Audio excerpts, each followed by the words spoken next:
μηδενίζουν τη θρησκεία. Βγαίνει ο Πάπας, βγαίνει ο Βαρθολομαίος, αγκαλιές, πράγματα. Γιατί? Γιατί αυτοί μπορούν κάλλιστα να παρασύρουν το πίμνιο με τον φόβο, με την απειλή ότι θα τους καταραστούν, θα τους αφορήσουν και κατευθύνουν το πίμνιο σε μία αχαλήνωτη κατάσταση ανηθικότητος, απιστίας και ερωτηματικού. Γιατί σε λίγο, πολύ γρήγορα, που θα γίνουν πολύ εμφανή οι παρουσίες των UFO, είναι το σχέδιό τους τέτοιο, για την ώρα, όταν δει κάποιος τον βγάζουν τρελό, τον βγάζουν γραφικό, περιθωριακό κλπ. Το βγάζουν τέλος πάντων εκτός. Τώρα όμως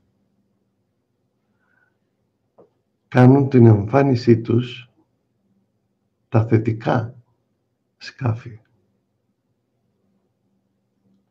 Οπότε αυτοί, για να σαμποτάρουν την παρουσία των θετικών ειρηνικών σκαφών, διός κλπ, θα αρχίσουν να φαίνονται και να βλάπτουν, ώστε οι άνθρωποι, όταν βλέπουν κάτι που πετάει, αφού δεν ξέρουν χαρακτηριστικά και διακριτικά, θα τα θεωρούν αρνητικά. Ποιος θα κάτσει τώρα να δει τη στιγμή που δημιουργείται ένας σεισμός λόγω της παρουσίας του σκάφους ή μία φωτιά ακαριαία σε 2 χιλιόμετρα έκταση τετραγωνικά, θα κάτσει τώρα να σκεφτεί αν αυτό είναι καλό ή κακό. Από το έργο θα καταλάβουν ότι είναι αρνητικό. Ωραία, φεύγει αυτό. Εμφανίζεται ένα θετικό. Τι θα σκεφτείτε? Ότι πρόκειται να κάνει κάποια ζημιά. Και αρχίζει ο πανικός. Αυτό θα επικρατήσει από εδώ και μπρος, ώστε να έχετε κακιά εντύπωση για οτιδήποτε πετάει.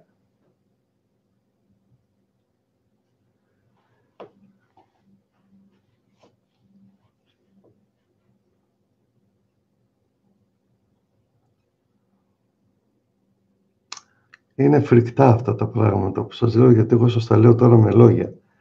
Όταν το δείτε ή όταν δείτε να σας σηκώνει στον αέρα, να αρπάζει μπροστά σας κάποιους αγαπητούς φίλους, συγγενείς μπροστά σας και να εξαφανίζετε, άντε κάντε τα παράπονά σας στην αστυνομία και βάλτε και στο Amber Alert, χάθηκε, απήχθη ο τάδε.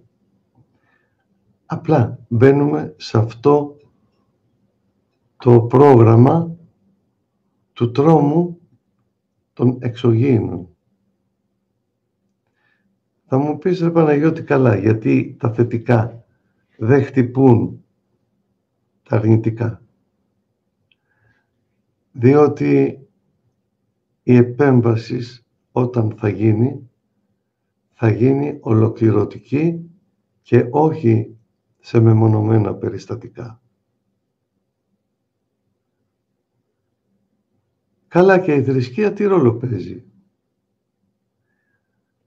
Αυτά που σας λέγω είναι η γεωπολιτική ενός ηλιακού συστήματος. Η θρησκεία έχει να κάνει με την ψυχή και το πνεύμα. Αυτά τα δύο κατοικούν σε αυτό το σώμα. Εμείς δεν είμαστε το σώμα. Εμείς είμαστε αυτό που κατοικεί μέσα σε αυτό το όχημα.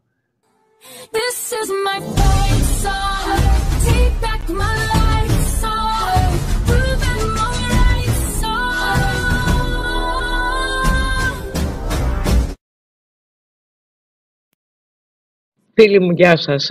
Δίνω έναν πολύ μικρό πρόλογο γιατί την περιγραφή που έγραψα στο βίντεο εδώ είναι στα αγγλικά για να καλυφθώ και να μην μου κάνει αναφορά η Carrie Cassidy και το Project Camelot.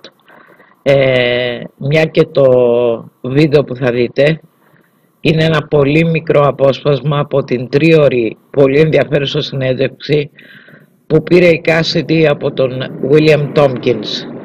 Στην περιγραφή δίνω link του πρώτου και του δεύτερου μέρους της συνέντευξης για όσους γνωρίζουν αγγλικά και θέλουν να τη δουν όλοι. Ποιος είναι ο Tompkins? Είναι μηχανικός αεροδιαστημικής και συγγραφέας του βιβλίου Selected by Extraterrestrials, που αναφέρεται σε εξωγήινες φυλές και συγκεκριμένα στην εμπλοκή των Nordics και των Ερπετοειδών στο μυστικό πρόγραμμα διαστήματος των ΗΠΑ.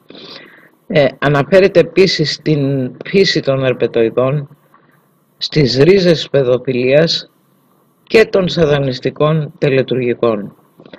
Σαν έφηβος, ο Τόμκινς, δίνοντας ιδιαίτερη προσοχή στη λεπτομέρεια, κόντεψε να βρει τον πελάτη με το ναυτικό, καθώς τα μοντέλα πλοίων του ναυτικού που έφτιαχνε συμπεριλάμβαναν προδιαγραφές που ήταν απόρριτες. Τελικά όμως το ναυτικό ενδιαφέρθηκε για τις ικανότητές του και τον στρατολόγησε στα μυστικά του προγράμματα για να δουλέψει σε projects προηγμένης τεχνολογίας. Μετά το ναυτικό, ο Tompkins δούλεψε σε εταιρείες αεροδιαστημικής όπως την North American Aviation, την Northrop και την εταιρεία κατασκευής αεροσκαφών Douglas.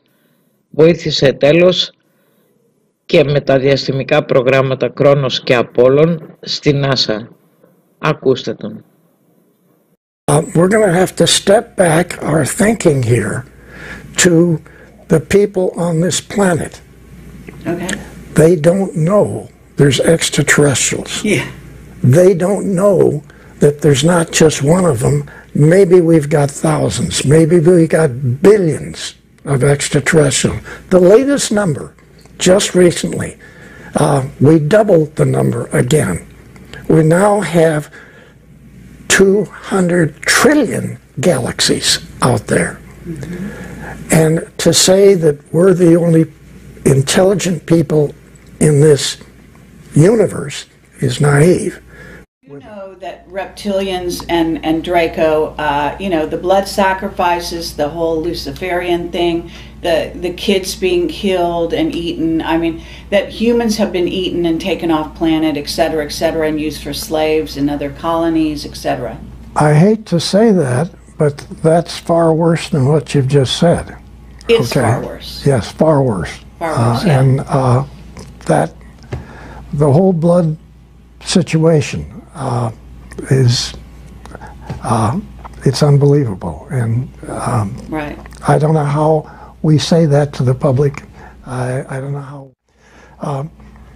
To me, if we get into that, and I know all about it, okay, all right, far more than you know. Sure, all right? I'm sure. When we get into that, if we release it, 70-80% of everybody that listens to your program is going to say, you're smoking pot. I don't believe that, and I don't believe anything you people talk about on extraterrestrial. And it's going to kill what disclosure is trying to do. That's my opinion. But you know the pedophilia is starting to be exposed everywhere. You know that much is coming out. Oh, yeah. But you know the part that I don't want to talk about. I hear you. Okay? Yeah. Saying as much as you said right now is actually great. Okay. You know what I mean? Yes. Because you basically are, anyone who's hearing everything else you say is going to have to come to home with this.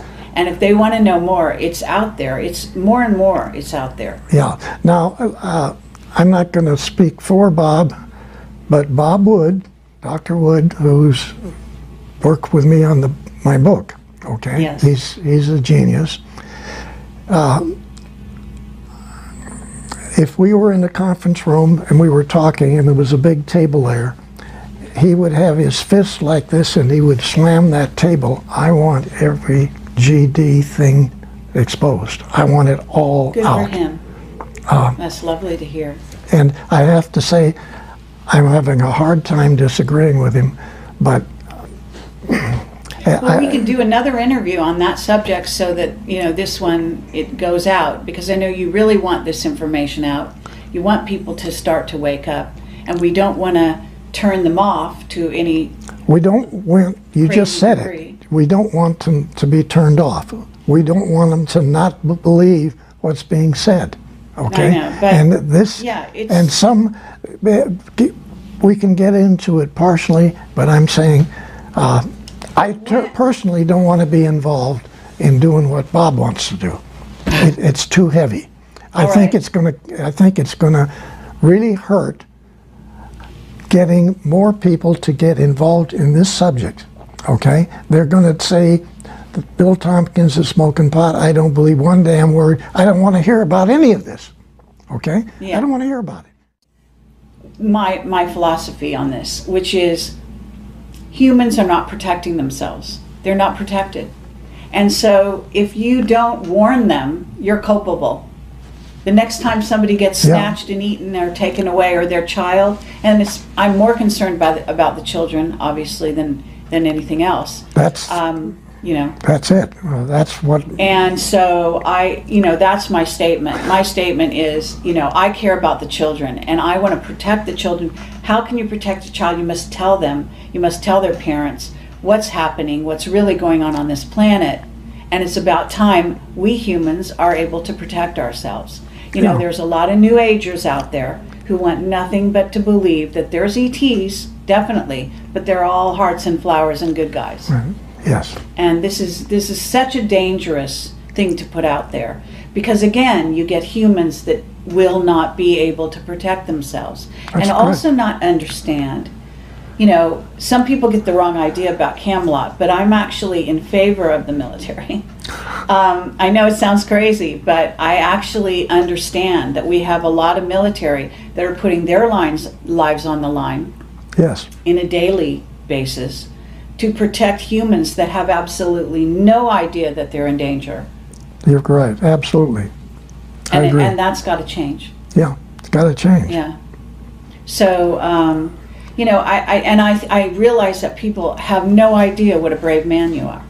Oh. You are, I just wanted this statement made on my interview here, that the courage that it takes to actually do what you're doing right now is phenomenal.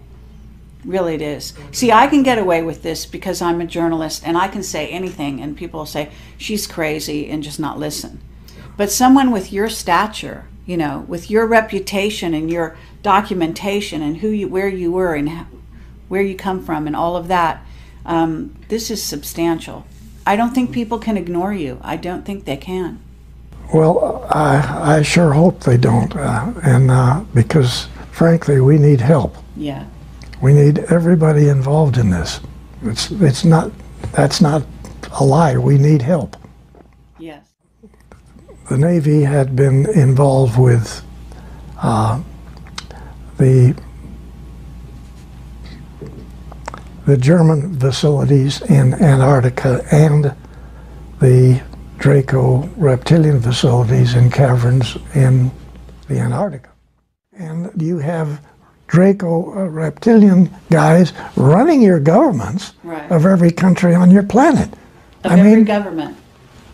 There you go. Wow. That's quite a statement. Does that answer your question? That answer. I'm sorry. It's not what we want to hear. No. When we got to the moon, we found out a lot of surprises, okay? The Draco reptilians were already there. And we knew because we had probes when we went, non-manned probes that we sent around the moon. So we knew there were facilities on the backside. We knew a whole lot that people didn't talk about. But we were in a position where this moon is not a moon, okay? It's not your moon in the first place. Actually, this is not your planet. This is their laboratory, Okay? Right.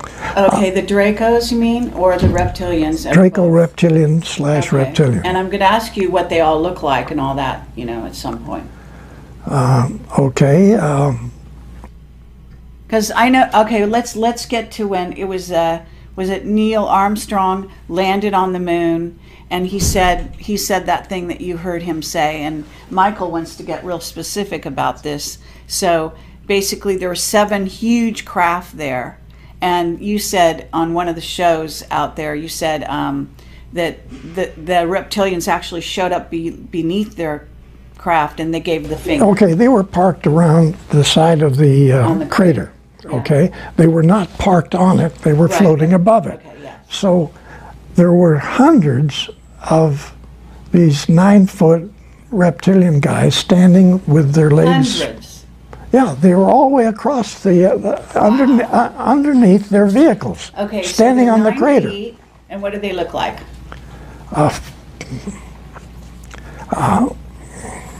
They're ugly-looking lizard, alligator type people. They Wow. got the same skin as the lizards got. Right. Okay, and terrible looking faces. But then they have the ability to shift and look like a human. All of them do. Okay? Okay, do you think Von Braun was a reptilian? No, You really don't? no. Okay. Your president, yes. Oh, which one? George Bush Sr.? Yes. Yeah. Sure. And Bill Clinton and this guy you just got Obama? rid of. Yeah. Yeah, They all were. right. Okay? So, and they all have this ability to make themselves look like real good-looking people. And you're saying Trump isn't one? No, he's not. Well, Okay? that's a relief. And and he knows more about this subject than people realize. Oh, excellent. Join the fight against the reptilians and Dracos that are basically plundering the galaxies, taking over planets, etc. And you've said something very similar to that. Yeah, I have to agree with that. I'm just saying that this is our situation. And I guess that we should wrap this up. And I want to say thank you I very love much. you. Love you. Love you. And Okay. thank you for your Yeah. service to humanity.